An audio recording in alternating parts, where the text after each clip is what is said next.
Tersangka kasus dugaan penggelapan dana pembangunan Perbaiki saat ratusan kades diperiksa dugaan korupsi. Dan Sukabara, Kabupaten Sukabara, Kalimantan Tengah diduga melakukan penyelewengan anggaran dana desa. Tetapkan 4 kepala desa di Kabupaten Bojonegoro terkait korupsi bantuan keuangan khusus sebesar 1,2 miliar rupiah. Jalan adalah urat nadi pembangunan. Namun, fakta menunjukkan bahwa banyak jalan di Indonesia masih dalam kondisi rusak parah.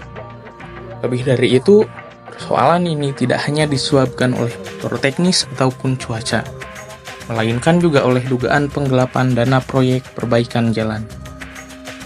Masalah ini memunculkan pertanyaan penting, bagaimana kita sebagai bagian dari generasi muda yang peduli dapat memahami persoalan ini dan mencari solusi.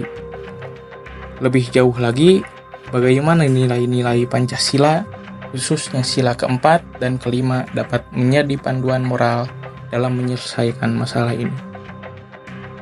Data menunjukkan bahwa lebih dari 40% jalan di Indonesia mengalami kerusakan, baik ringan maupun berat. Dampaknya tidak hanya terbatas pada kenyamanan berkendara, tapi juga mencakup kecelakaan lalu lintas serta hambatan ekonomi. Persoalan ini semakin rumit dengan adanya dugaan penggelapan dana proyek perbaikan jalan.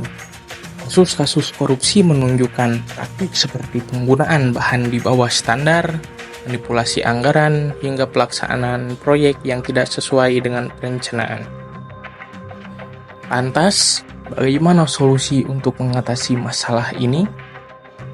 Beberapa langkah untuk mengatasi masalah tersebut. Yang pertama yaitu transparansi anggaran. Setiap alokasi dana untuk proyek infrastruktur harus dipublikasikan secara terbuka. Hal ini memungkinkan masyarakat untuk ikut memantau dan mengawasi penggunaannya. Yang kedua yaitu penegakan hukum yang tegas. Korupsi harus ditangani dengan tegas. Oknum yang terbukti melakukan penggelapan dana harus dijatuhi hukuman berat untuk menciptakan efek jerah. Yang ketiga yaitu pelibatan masyarakat. Masyarakat termasuk mahasiswa dapat berperan aktif dalam memberikan masukan dan laporan terkait infrastruktur di daerah mereka.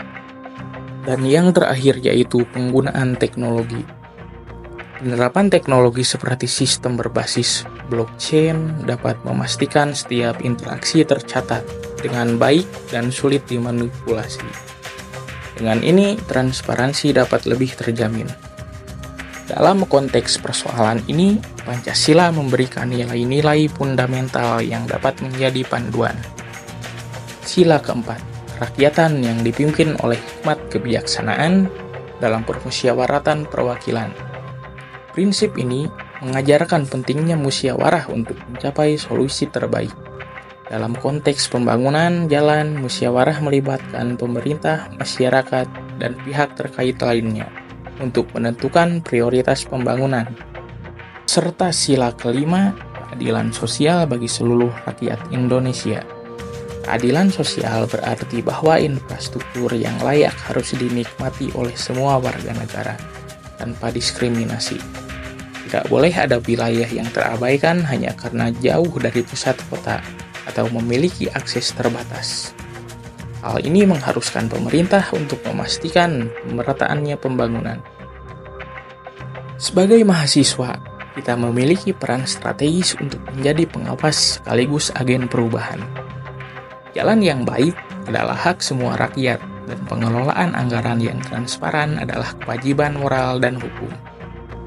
Kita mulai dengan hal kecil, kritis terhadap kebijakan publik, melaporkan dugaan penyimpangan, dan terus menyuarakan nilai-nilai Pancasila.